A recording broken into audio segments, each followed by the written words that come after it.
నమస్కారం. మీరు చూస్తుంది సుమన్ టీవీ. నేను మీ కీర్తి. ఈ రోజు మనతో పాటు ఉన్నారు ప్రముఖ జ్యోతిష్య పండితులు బ్రహ్మశ్రీ డాక్టర్ ప్రదీప్ జోషి గురుగారు. నమస్తే గురుగారు. శ్రీమాత్రే నమః. శ్రీమాత్రే నమః. గురుగారు, లాస్ట్ టైం మనము వీడియో చేసినప్పుడు మీరు చెప్పున్నారు ఆగస్ట్ 18th తర్వాత నిజంగానే విపత్తులు వస్తాయి, వరదలు వస్తాయి, చాలా తెలుగు రాష్ట్రాలకి కొంచెం ప్రాబ్లమాటిక్ గా ఉంటుందని అన్నట్టు తూచా తప్పకుండా అయింది. అయితే ఇప్పుడు మళ్ళీ మనకి పాక్షిక చంద్రగ్రహణం సెప్టెంబర్ 18th నుండి. మరి ఈ ప్రభావం తెలుగు రాష్ట్రాలపైన, ఇతర దేశాలపైన, ముఖ్యంగా మన దేశం పైన ఎలా ఉండబోతుంది, విధి విధానాలు ఏం పాటించాలి అని మీ ద్వారా తెలుసుకోవాలనుంది. శ్రీ గురుభ్యో నమః. శ్రీమాత్రే నమః. రోగాన్ అశేషాన్ అపహాంసి తుష్టా రుష్టాతు కామాన్ సకలాన్ అభీష్టాన్ త్వామాశ్రితానాం న విపన్నరాణాం త్వామాశ్రితాం హ్యాశ్రయతాం ప్రయాంతి. సర్వాబాధా ప్రశమనం త్రైలోక్యస్యాఖిలేశ్వరి ఏవమేవ త్వయా కార్యం అస్మద్వైరి వినాశనం. శ్రీమాత్రే. శ్రీమాత్రే నమః. ఇందాక నేను చెప్పిన శ్లోకం ఏంటంటే, ఎవరైతే గనక అమ్మవారి యొక్క పాదములని, అమ్మవారి యొక్క చరణములను ఎవరైతే ఎల్లప్పుడూ నమ్ముకొని ఉంటారో వారికి ఎలాంటి విపత్తులు జరగవు. ఇది మొదలు మనము మనస్ఫూర్తిగా మనం దీన్ని ఓన్ చేసుకుందాం, అంగీకరిద్దాం. ఎందుకోసమంటే ఇప్పుడు వచ్చిన వరదలు చూసినా, ఇప్పుడు గుజరాత్ లో వరదలు వచ్చాయి, వాయనాడ్ అయితే ఊర్లు కొట్టుకుపోయాయి, ల్యాండ్ స్లైడ్ వచ్చింది. కేదార్నాథ్ లో అక్కడ కూడా ఊర్లు కొట్టుకుపోయాయి, చాలా సమస్యలు వచ్చాయి. ముంబైలో కూడా వర్షంతో చాలా బీభత్సం ఏర్పడింది. ఇప్పుడు రీసెంట్ గా జైపూర్ లో, రాజస్థాన్ లో వరద బీభత్సం ఏర్పడింది. అంటే ఇక్కడ అక్కడ అని కాదు, ప్రతి చోట వరద బీభత్సాలు జరుగుతున్నాయి. ఎందుకు జరుగుతున్నాయి అని అంటే, మానవ తప్పిదాలు చాలా అనంతం. ఫర్ ఎగ్జాంపుల్ ఏం లేదు, పక్కవాడికి ఏదైనా కష్టం వస్తే నువ్వు చూడట్లా. ఎవడి కష్టం వచ్చినా వాడికే కదా, నాకు లేదు కదా అని మనం అనుకుంటున్నాం. ఇప్పుడు ఈ యొక్క ప్రపంచం అనేది కూడా ప్రకృతి దృష్టిలో భూమిలో ఉండే ప్రజలందరూ చూస్తుంది ప్రకృతి. సో ఇప్పుడు ఇది నా శరీరం, ఇక్కడ నాకు పాము కుట్టింది కదా, ఇది నా చిట్కన వేలే కదా, చిట్కన వేలకి కుట్టింది, నాకు కుట్టలేదు అని అనుకుంటే విషం మెల్లిగా పాకి శరీరానికి మొత్తం వస్తుంది. సో ఆ చిట్కన వేలికి మనం ట్రీట్మెంట్ చేయాలి. అట్లాగే ప్రకృతిలో ఎక్కడ ఏ అనర్థం జరిగినా ప్రకృతికి మనము ఏదైతే విఘాతం ఏదైతే కల్పిస్తామో దాని యొక్క ప్రభావం అందరి మీద పడుతుంది. అది మనకి ఈ యొక్క గ్రహాలు మనకి సూచిస్తాయి. ఇప్పుడు గ్రహస్థితులు ఈ సంవత్సరం బాగాలేదు. ఇప్పుడు మనకి జ్యోతిష్ శాస్త్రంలో ఒక గొప్ప గుణం ఏంటంటే, సంవత్సరం పేరుతోటే ఆ సంవత్సరం అంతా ఎలా ఉంటుంది అనేది మనకు చెప్పేస్తుంది. మనకు అప్పుడు ఏమొచ్చింది, వికృతి నామ సంవత్సరం వచ్చింది. ఏమైంది, వికృతం మొత్తం జరిగింది. తర్వాత శార్వరి అంటే అందరి జీవితాలన్నీ కూడా చీకట్లోకి వెళ్ళిపోయాయి. తర్వాత ప్లవనామ సంవత్సరం, జీవితాలు మారాయి. శోభకృతనామ సంవత్సరం, పోయిన సంవత్సరం జీవితాలు బాగుపడ్డాయి, అందరి జీవితాలు బాగుపడ్డాయి, అందరూ ఆనందంగా ఉంటారు. ఇప్పుడు ఏంటి అంటే క్రోధి నామ సంవత్సరం. అంటే ప్రకృతి ఏం చేస్తుంది, కోపం చూపిస్తుంది. సో ప్రకృతి యొక్క ప్రకోపాన్ని మనము భరించవలసిందే. ఇది జరుగుతుంది. ఇది క్రోధినామ సంవత్సరం. క్రోధినామ సంవత్సరంలో విశేషంగా 2 సూర్యగ్రహణాలు, 2 చంద్రగ్రహణాలు. మెయిన్గా నేను ఆల్రెడీ ఉగాది ఎప్పుడే మీరు నేను కలిసి డిస్కస్ చేసాం. అప్పుడు పంచగ్రహ కూటమిలో సూర్యగ్రహణం ఏర్పడింది. దాని యొక్క ప్రభావము ఈ సంవత్సరం పాటు ఉంటుంది. మళ్ళీ షష్టగ్రహ కూటమిలో వచ్చేటువంటి సూర్యగ్రహణం వరకు ఆ ప్రభావం ఉంటుంది. మళ్ళీ ఏప్రిల్లో సూర్యగ్రహణం రాబోతుంది. ఎప్పుడు షష్టగ్రహ కూటమితో కూడుకున్న సూర్యగ్రహణము ఏప్రిల్ 2025లో వస్తుంది. అప్పటి వరకు క్రోధినామ సంవత్సరం యొక్క క్రోధము ప్రభావం ఉంటుంది. ప్రకృతి యొక్క క్రోధ ప్రభావము ఈ యొక్క భూమండలం పైన ఉంటుంది. ఇప్పుడు విశేషంగా చెప్పాలి అని అంటే, ఈ యొక్క 18వ తారీఖు సెప్టెంబర్ 2024వ తారీఖు రోజున, అలాగే 2 అక్టోబర్ 2024 చంద్రగ్రహణము సెప్టెంబర్ 18కి ఉంది, అక్టోబర్ 2 సూర్యగ్రహణము. ఇప్పుడు నేను చంద్రగ్రహణం గురించి చెప్తాను, జాగ్రత్త వినండి. మన ఇండియన్ స్టాండర్డ్ టైం ప్రకారము 18 సెప్టెంబర్ 2024 ఉదయం 7:42 నుంచి మధ్యాహ్నం 12:30 అంటే ఆల్మోస్ట్ 1 o'clock వరకు, 7:30 to 1 o'clock వరకు, ఆల్మోస్ట్ 5 to 6 hours మొత్తం కూడా ఈ గ్రహణం అనేది ప్రభావం అనేది ఉంటుంది. ఈ గ్రహణం మార్నింగ్ టైంలో అంటే మనకి కనబడదు. ఈ చంద్రగ్రహణము మన దగ్గర చంద్రుడు అస్తమిస్తాడు పశ్చిమం లోపల. ఈ ఇతర దేశాల్లో ఉదయిస్తాడు. ఆ ఏ దేశాల్లో ఆ చంద్రగ్రహణం కనిపిస్తుందో ఆ దేశాల పేర్లు కూడా చెప్తాను, అవి అందరూ కూడా నోట్ చేసుకోండి. అయితే ఈ చంద్రగ్రహణము మన దేశంలో అయితే లేదు, మనకి కనబడట్లేదు కాబట్టి మనకి సూతకం ఉండదు. అదేవిధంగా దేవాలయాలు మూసేయడాలు, ఆహార నియమాలు, ఇళ్ళు కడుక్కోవడాలు ఇవేవి కూడా మనకైతే లేవు. ఓకే. గ్రహణ నియమాలు వర్తించు.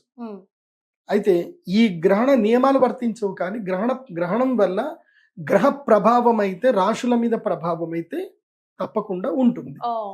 ఈ గ్రహణము ఎప్పుడైతే జరుగుతుందో, ఈ గ్రహణము జరిగిన తర్వాత ఈ గ్రహణానికి సంబంధించిన ముహూర్తాన్ని బట్టి ఆ ఏదైతే సందర్భంలో గ్రహణం ఏర్పడిందో ఆ కుండలిని బేస్ చేసుకొని ఆ కుండలి ప్రకారం కొన్ని రాశుల వారికి కీడు ఉంటుంది, కొన్ని రాశుల వారికి మేలు ఉంటుంది. ఆ తర్వాత కొన్ని విపత్తులు జరుగుతాయి, కొన్ని లాభాలు కూడా జరుగుతాయి. నష్టము జరిగింది అని అంటే ఒక దగ్గర లాభం కూడా జరుగుతుంది. లాభము నష్టం రెండూ ఉంటాయి. సో ఇప్పుడు ఉదాహరణకి వరదలు వచ్చేసాయి, కొట్టుకుపోయాయి, ప్రజలకు నష్టం జరిగింది. కానీ బోట్లు అమ్మేవాడికి లాభం, వాటర్ బాటిల్ అమ్మేవాడికి లాభం, ప్లాస్టిక్ పేపర్లు అమ్మేవాడికి లాభం, పొట్లాలు అమ్మేవాడికి లాభం, భోజనాలు అమ్ముకునేవాడికి లాభం. ఇలా కొంతమందికి లాభం కలుగుతాయి కదా. కొంతమందికి నష్టం జరిగింది అంటే కొంతమందికి లాభం జరుగుతుంది. ఇది జరిగింది, ఇన్సూరెన్స్ వాడికి నష్టము, ఎవరైతే వెహికల్స్ రిపేర్ చేస్తారో వాళ్ళకి లాభం. ఎందుకోసం అంటే వెహికల్స్ అన్ని మర్జ్ అయిపోయాయి నీళ్ళల్లో. సో ప్రకృతి ఎట్లా ఉంటుందంటే ఒకళ్ళకి నష్టం జరుగుతుంది, ఒకళ్ళకి లాభం జరుగుతుంది. అట్లాగే సూర్యగ్రహణం కానీ చంద్రగ్రహణం ఏర్పడినప్పుడు 4 రాశులకి నష్టము, 4 రాశులకి లాభం కలుగుతుంది. సో ఆ లాభ నష్టాలు ఏవో కూడా చెప్తాను, జాగ్రత్తగా వినండి. ఎప్పుడైనా గ్రహణం ఏర్పడినప్పుడు ఆ గ్రహణము ఏదైతే రాశి ఉంటుందో మన స్వరాశి నుంచి, మన రాశి నుంచి గ్రహణ రాశి, మన రాశి నుంచి లెక్క పెట్టినప్పుడు గ్రహణము ఏ రాశిలో అయితే జరుగుతుందో ఆ రాశి 3, 8, 4, 11 అంటే ఆ రాశి నుంచి 3వ రాశి. ఇప్పుడు ఉదాహరణకి మకర రాశి వారు ఉన్నారు. ఇప్పుడు ఇది గ్రహణం ఏ రాశిలో జరుగుతుంది అని అంటే మీన రాశిలో ఉత్తర భాద్రపద నక్షత్రం యొక్క 2వ పాదంలో ఈ యొక్క గ్రహణం జరుగుతుంది. ఇది చంద్రగ్రహణం 18వ తారీఖు సెప్టెంబర్. సో 3వ మకరము, కుంభము, మీనం. మకర రాశి వారికి గ్రహణం యొక్క రాశి ఏమవుతుంది అని అంటే 3వ రాశి అవుతుంది. అదే ధనస్సు రాశి వారికి చూస్తే 4వ రాశి అవుతుంది. అదే సింహ రాశి వారికి చూస్తే 8వ రాశి అవుతుంది. అదే వృషభ రాశి వారికి చూస్తే 11వ రాశి అవుతుంది. కాబట్టి 3, 4, 8, 11 స్థానాలు కలిగినటువంటి ఈ 4 రాశులు ఎవరైతే ఉన్నారో, ఎవరు?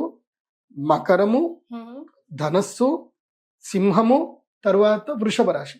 ఈ 4 రాశుల వారికి ఏంటంటే ఈ గ్రహణము వల్ల లాభము కలుగుతుంది. ఈ గ్రహణం వల్ల వీళ్ళకి అదృష్ట యోగం కలుగుతుంది. ఎక్కడో ఒక చోట నెగిటివ్ జరుగుతుంది, వీళ్ళకి మాత్రం అది పాజిటివ్ గా మారిపోతుంది. ఇందాక చెప్పిన ఎగ్జాంపుల్ లాగా. సో ఈ 4 రాశుల వారికి మేలు జరుగుతుంది. ఆ తర్వాత ఏ రాశుల వారికి అరిష్టం జరగబోతుంది ఈ యొక్క చంద్రగ్రహణం వల్ల. ఈ రాశుల వారు ఎవరు అనంటే, ఎక్కడైతే కనుక గ్రహణం జరుగుతుందో ఆ గ్రహణ రాశి ఏమేమి అవ్వకూడదు అనంటే 1, 6, 2, 7 రాశులు అవ్వకూడదు. 1, 6, 2, 7 ఈ రాశులు అవుతే గనక వాళ్ళకి ఈ గ్రహణము అరిష్టము. ఎవరెవరికి అనంటే 1వ స్థానం. 1వ స్థానం అంటే స్వరాశి, తమ రాశిలోనే గ్రహణం జరగబోతుంది. కాబట్టి ఎవరికి అనంటే మీన రాశి వారికి అరిష్టము. అందులోపల ఉత్తర భాద్రపద నక్షత్రం వారికి గండకాలము, ఉత్తర భాద్రపద నక్షత్రం వారికి మంచిది కాదు ఈ గ్రహణము. 2వ స్థానము. సో మీన రాశికి 2వ స్థానం ఎవరు అవుతారు అంటే కుంభరాశి వారికి మీన రాశి 2వ స్థానం అవుతుంది. కాబట్టి కుంభరాశి వారికి కూడా ఈ గ్రహణము అరిష్ట ఫలదాయకము. ఆ తర్వాత 7వ స్థానమైనటువంటి కన్యా రాశి వారికి కూడా ఈ గ్రహణము అరిష్టప్రదం అవుతుంది. కన్యా రాశి వారికి కూడా ఈ గ్రహణము మంచిది కాదు. అదే విధంగా 6వ స్థానమైనటువంటి తులారాశి, తులారాశి వారికి కూడా ఈ గ్రహణము మంచిది కాదు. కన్యా రాశి, తులారాశి, కుంభరాశి, మీనరాశి ఈ 4 రాశుల వారికి ఈ గ్రహణము అరిష్టప్రదం అవుతుంది. అంటే ఎలాంటి ఫలితాలు ఇస్తుంది అంటారు? అంటే అనారోగ్యం రావడము, లేకపోతే బంధువుల మధ్యన తగాదాలు ఏర్పడము, తమ యొక్క వస్తువులు కోల్పోవడము, లేదా ఏదైనా యొక్క వ్యాపారంలో నష్టం జరగడము, ఎవరి చోటైనా మోసపోవడము. ఇప్పుడు ఈ మధ్యకాలంలో నేను చూశాను, నాకు తెలిసిన వ్యక్తి ఫ్రెండ్ అని చెప్పి, వాడు మంచి ఆస్తిపరుడు, మంచి ఆస్తిపరుడు, వాడి దగ్గర అసలు తక్కువ లేదు ఆస్తి. మరి అలాంటి గొప్ప వ్యక్తి వాడి వల్ల నాకు ఎప్పుడైనా ఉపయోగపడుతుంది కదా అని ఏదో ఊరికే షూరిటీ అని సంతకం పెట్టాడు. ఉమ్, వాడి జీవితానికి 20 లక్షలు పెద్ద మ్యాటర్ కాదు. ఇంకోసం అంటే వాడి దగ్గర విపరీతమైన ఆస్తి ఉంది. అంత ఆస్తి ఉన్నోడు 20 లక్షలకి ఏం నష్టం జరుగుతుంది అని చెప్పి షూరిటీ పెట్టాడు. ఓ, షూరిటీ పెట్టిన 3 నెలలకు ఏం జరిగింది అని అంటే ఈ కేదార్నాథ్ వరదల్లో అతను చనిపోయాడు. ఓ, చనిపోయిన తర్వాత ఏమైపోయింది అని అంటే ఆస్తుల మీద ఫ్రెండ్కి హక్కు ఉంటుందా? ఉండదు. ఉండదు కదా. భార్యకి హక్కు ఉంటుంది. భార్యకు ఆస్తి ఎంత వెళ్ళిపోయింది, వీలునామా రాసిన పిల్లలకు ఆస్తి వెళ్ళిపోయింది, ఇన్సూరెన్స్ వాళ్ళందరికీ వెళ్ళిపోయింది. ఇప్పుడు ఇన్సూరెన్స్ డబ్బులు వాళ్ళకి వెళ్ళిపోయాయి, షూరిటీ మాత్రం వీడు పెట్టాడు. ఆ భార్య అంటది నాకు సంబంధం లేదు, ఆయన సంతకం పెడితే నువ్వు 5 నెలలు అడుక్కుంటున్నాను. పిల్లలు మాకు సంబంధం లేదంట, వాళ్ళ అమ్మ నాకు సంబంధం లేదంటుంది. వీడి జీవితానికి 20 లక్షలు అంటే వీడి జీవితకాల సంపాదన. మరి ఎందుకోసం అంటే వీడు నెలకు సంపాదించేది 20,000, ఏదో ఫ్రెండ్ అని సంతకం పెట్టాడు అంతే. వీడు 20 లక్షలు అప్పు కట్టాల్సిన పరిస్థితి వీడికి ఏర్పడింది. సో జీవితం అట్లా కింద మీద అయిపోతుంది. అందుకే మన జీవితంలో పెట్టకూడదు ఎప్పుడు షూరిటీ సంతకమే. అది ఎట్లా ఉన్నా సరే మన తలరాత బాగలేకపోతే మరి ఏం జరుగుతుందో గాలికి పోయే చెప్పలేం. గంప నెత్తి మీద ఆ, పడ్డట్టు. అది. సో ఇలాంటివి చెయ్యకండి, ముఖ్యంగా మోసపోతారు. ఇప్పుడు ఎవడో ఒక డబ్బులు ఇస్తాడు. ఈ మధ్య కాలంలో ఒక బోగస్ కేసు గురువు. చూసింది. వాడేదో సిఎస్ఆర్ ఫండ్ ఇస్తాం మీకు, మా దగ్గర బోలే డబ్బులు ఉన్నాయి అని బ్యాంక్ స్టేట్మెంట్ చూపించి ఉమ్, మేము ఈ ఫండ్ కేవలము మంచి వాళ్ళకే ఇవ్వాలి, ఎవరైనా మంచి పనులు చేసే వాళ్ళకి ఇవ్వాలి, మేము మీకు ఇస్తాము, కాకపోతే మాకు ఛార్జెస్ అవుతాయి, మీకు 10 కోట్లు ఇస్తాము అని చెప్పి 10 లక్షలు మీరు మొదలు ఇవ్వాలని చెప్పి 10 లక్షలు మాకు బ్లాక్ ఇస్తే మీకు వైట్ 10 కోట్లు వస్తాయి, ఓ, మీరు ఖర్చు చేసుకోండి, మీరు 5 కోట్లు ఖర్చు పెట్టుకోండి, మాకు ఆ 10 లక్షలు మినహాయించి 5 కోట్లు ఇవ్వండి అని చెప్పి బ్యాంక్ స్టేట్మెంట్ అవి చూపించి పాపం వీళ్ళకి ఏం తెలుసు అని 10 లక్షలు ఇచ్చారు. Next day phone switch off. So ఇలా 1 కాదు 2 కాదు, నా దగ్గరికి లైన్ కడతానే ఉంటారు. ఇట్లా రోజు వింటా ఉంటాను అనమాట, నవ్వు వస్తూ ఉంటుంది. ఉమ్, మీరు పోలీస్ స్టేషన్ పోవచ్చు కదా అంటే, పోతే ఏమవుతుంది గురుగారు, కంప్లైంట్ ఫైల్ చేసుకుంటారు, నడుస్తోంది నడుస్తోంది నడుస్తోంది నడుస్తోంది నడుస్తోంది, కేసు నడుస్తుంది అంతే. అంతే అంతే. ఇక ముందుకు వెళ్ళదు. అది 10 ఏళ్ళు అవుతుంది, 15 ఏళ్ళు అవుతుంది. సో ఇలాంటివన్నీ ఏ రాశుల వారికి జరుగుతాయి అన్నారు, ఒకసారి మళ్ళీ చెప్పండి. జాగ్రత్తగానండి. ఇందులోపల స్పెసిఫిక్ గా చెప్పాలంటే హస్తా నక్షత్రం వారికి. ఈ హస్తా నక్షత్రం వాళ్ళకి ఏంటంటే, హస్తా నక్షత్రము, రేవతి నక్షత్రం, పూర్వభాద్రపద 4వ పాదము, ఉత్తరాభాద్రపద నక్షత్రము, హస్త తర్వాత ఉత్తరాపల్గుణ నక్షత్రం 3 పాదాలు, చిత్తా నక్షత్రం 2 పాదాలు. వీళ్ళకి 2 గ్రహణాల ప్రభావం ఉంది. ఓ, నేను మళ్ళీ చెప్తున్నాను. ఉత్తరాభాద్రపద 4వ పాదము, పూర్వభాద్రపద 4వ పాదము, ఉత్తరాభాద్రపద రేవతి నక్షత్రం, ఈ 3 నక్షత్రాలు. అలాగే ఉత్తరా ఫల్గుణ నక్షత్రం 3 పాదాలు, హస్తా నక్షత్రం కంప్లీట్గా, తర్వాత చిత్తా నక్షత్రం 2 పాదాలు. అంటే మీనరాశి వారికి, కన్యా రాశి వారికి ఈ 2 గ్రహణాలు దెబ్బ కొడతాయి. ఓ, అంటే ఈ నెల రోజులు మీనరాశి వారు, కన్యా రాశి వారు ఏం చేయాలంటే, తిన్నామా, పడుకున్నామా, సినిమా చూస్తున్నామా, ఏమైనా వీడియోలు చూసామా, ఎవరితోటి ఫోన్ మాట్లాడకూడదు, ఎవరికి ఏ ప్రామిస్లు చేయకూడదు, ఎక్కడికి ట్రావెల్ చేయకూడదు, తిన్నామా, పడుకున్నామా, తెల్లారిందా. ఎవరికి? కన్యా రాశి వారికి, మీన రాశి వారికి సెప్టెంబర్ 18వ తారీఖు నుంచి అక్టోబర్ 18వ తారీఖు వరకు ఉమ్. కన్యా మీన రాశుల వాళ్ళు సైలెంట్గా ఉండాలి. ఎంత సోషలైజ్ అవ్వకుండా ఉంటే అంత మంచిది. ఎంత సోషలైజ్ అవ్వకుండా అంత ఉండాలి. మీ మీద అబాండాలు ఇస్తారు, మరి. మీరు ఏదో తప్పులు చేశారనో, ఏదో జరిగిందనో మీ మీద అపాండాలు ఇస్తారు. మీరు దేనికి రెస్పాండ్ అవ్వకండి, మీడియాలోకి రాకండి, ఎవరికి సమాధానాలు చెప్పకండి. Yes. అది బాగా గుర్తుపెట్టుకోండి. గురుగారు పరిహారాలు కూడా చెప్పాలి మీరు. ఫస్ట్ ఇంకా కంప్లీట్ చేయాలి. Hmm. సో ఇది ఎవరెవరికి బాగాలేదు అంటే, మీనరాశి, తులారాశి, కుంభరాశి, కన్యారాశి ఉమ్, వీళ్ళకి చంద్రగ్రహణం బాగాలేదు.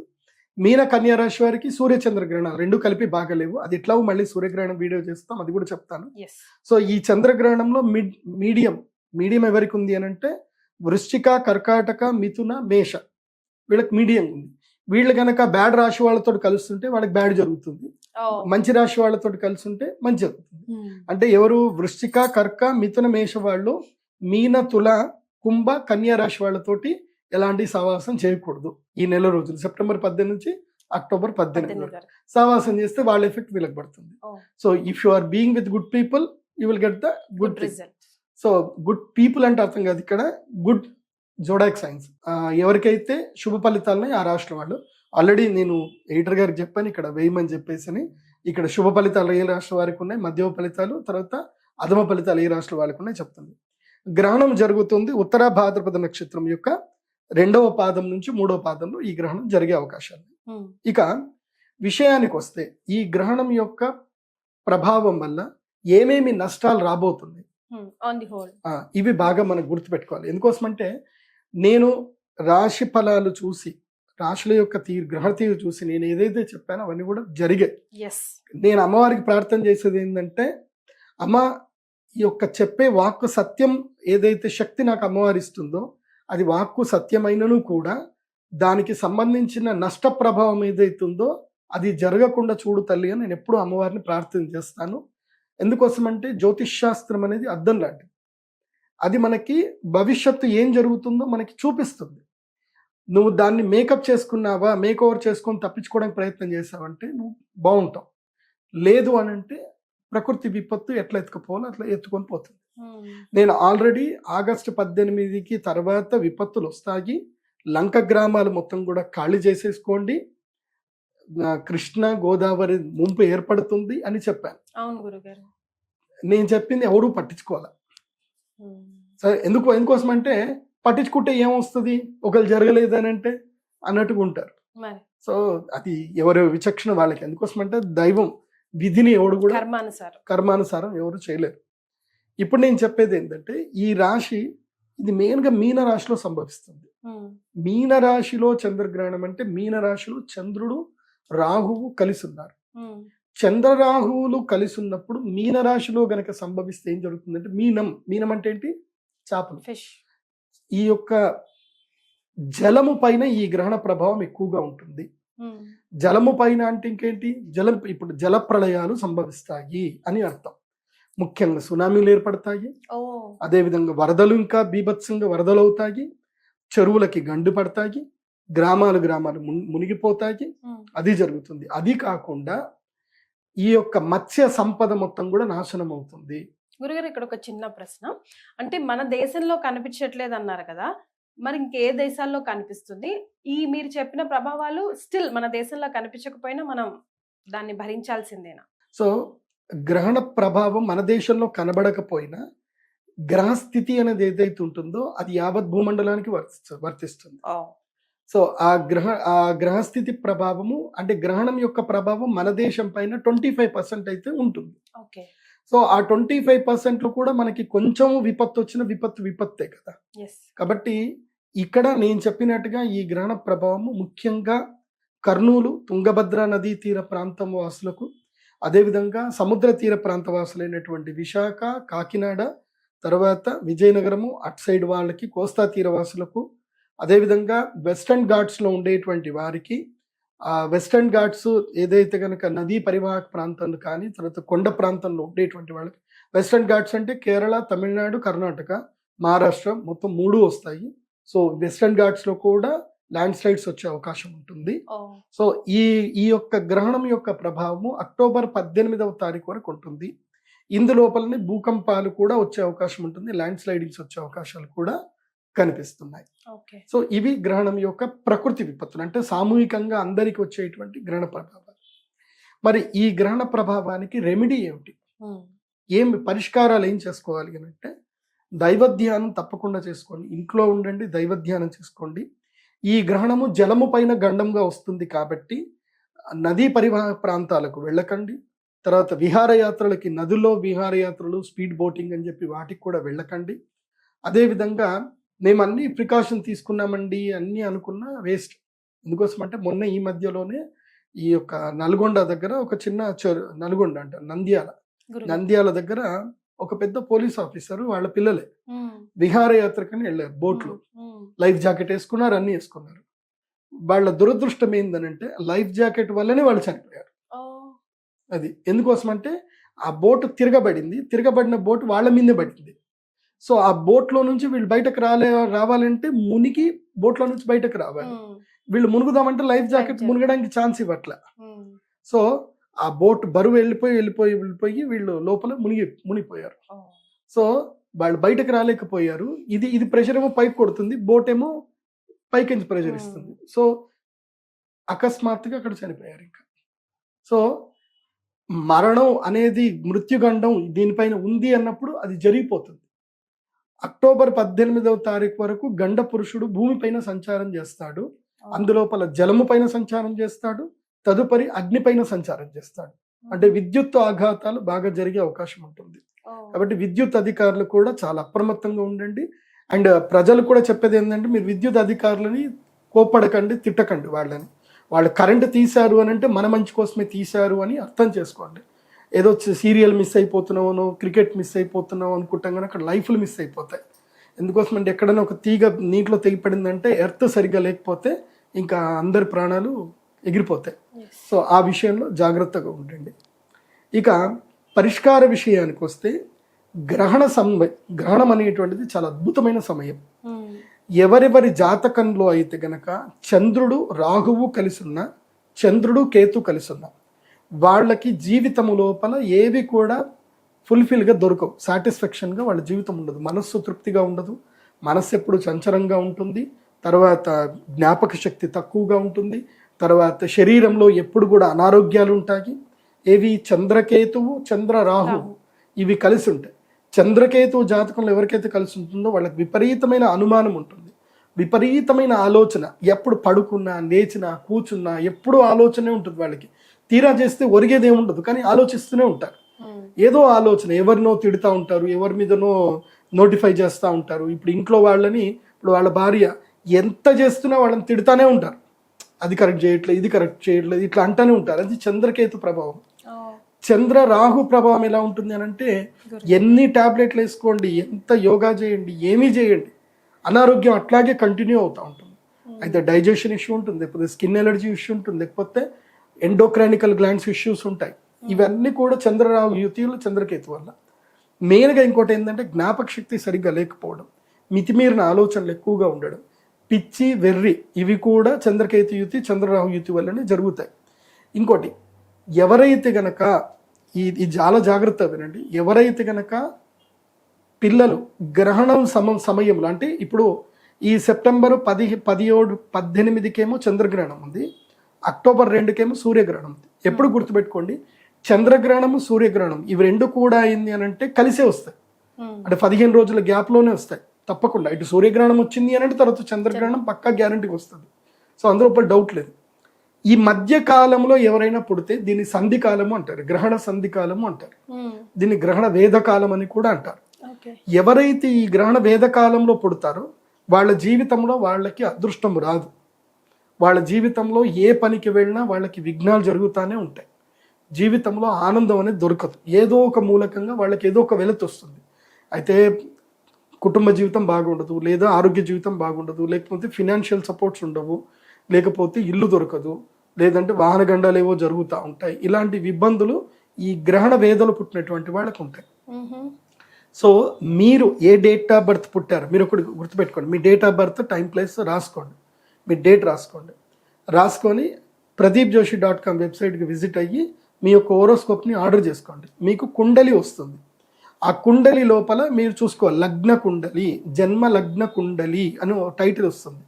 అందులోపల చంద్ర రాహు చంద్రకేతు కలిసి ఉన్నారో లేదో చూసుకోండి. ఆ బాక్స్లో చంద్రరాహు లేదా చంద్రకేతు కలిసి ఉంటే మీరు సెప్టెంబర్ 18వ తారీఖు రోజున మేమైతే పొద్దున పూట అంటే 7 గంటల నుంచి మధ్యాహ్నం 1 గంటల వరకు చంద్రగ్రహణ వేద పూజ చేస్తాం. సో దీన్ని చంద్రామృత సిద్ధి తంత్రము అంటారు. ఆ పూజ చేయటం వల్ల ఎందుకోసం అంటే అప్పుడు గ్రహణ వేద ఉంది కాబట్టి, ఇప్పుడు గ్రహణ వేద ఉన్న సందర్భంలో ఆ గ్రహానికి మీరు యజ్ఞము ద్వారా శక్తిని సమకూర్చగలిగితే మీకు తిరిగి ఆ శక్తితోటి ఆ గ్రహణ వేద పీడ అనేది మీకు తొలగిపోతుంది. కాబట్టి 18వ తారీఖు రోజున ఉదయం మేము చంద్రామృత సిద్ధి తంత్రం మేము చేస్తాం. ఆ చంద్రామృత సిద్ధి తంత్రానికి రావాలి. ఒక ప్రత్యేకమైన శివలింగం ఉంటుంది, చంద్రామృత శివలింగం అని ఒక ప్రత్యేకమైన లింగం ఉంటుంది. ఆ శివలింగం ఇచ్చిన తర్వాత దాన్ని సిద్ధి చేసుకున్నట్లయితే వాళ్ళకి జీవితంలో ఆ యొక్క చంద్రగ్రహానికి సంబంధించిన దోషాలు క్రమేపీ తొలగిపోయే అవకాశం ఉంటుంది. కాబట్టి ఈ చంద్రగ్రహణానికి గర్భవతులు ఇచ్చేయాలి. గురుగారు, మరి గర్భవతిలో ఎలాంటి నియమాలు పాటించాలి? మన దేశంలో ఉన్న సుమన్ టీవీ ఇతర దేశాల వాళ్ళు, రాష్ట్రాల వాళ్ళు కూడా చూస్తూ ఉంటారు కాబట్టి ఎలాంటి నియమాలు పాటించాలి? ఈ గ్రహణము మన దేశంలో అయితే కనబడదు కాబట్టి గ్రహణ నియమాలు ఏవి వర్తించవు. భోజన నియమాలు కానీ, ఆ తర్వాత ఇల్లు కడుక్కోవడాలు కానీ ఏమి లేవు. కానీ గర్భిణీ స్త్రీలకు మాత్రం వేదం ఉంటుంది.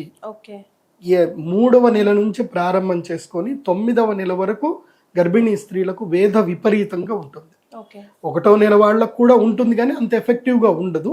కానీ 3వ నెల నుంచి 9వ నెల ఉన్నటువంటి వాళ్ళకి ఎఫెక్ట్ ఉంటుంది.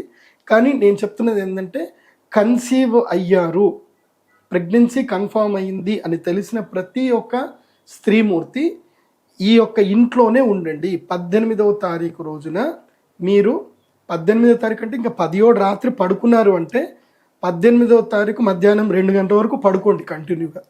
నిద్ర లేవకండి, ఇంట్లోనే ఉండండి. ఇంట్లోకి వెలుగు రాకుండా చూసుకోండి, పడుకోండి అంతే. మీరే కష్టం వద్దు.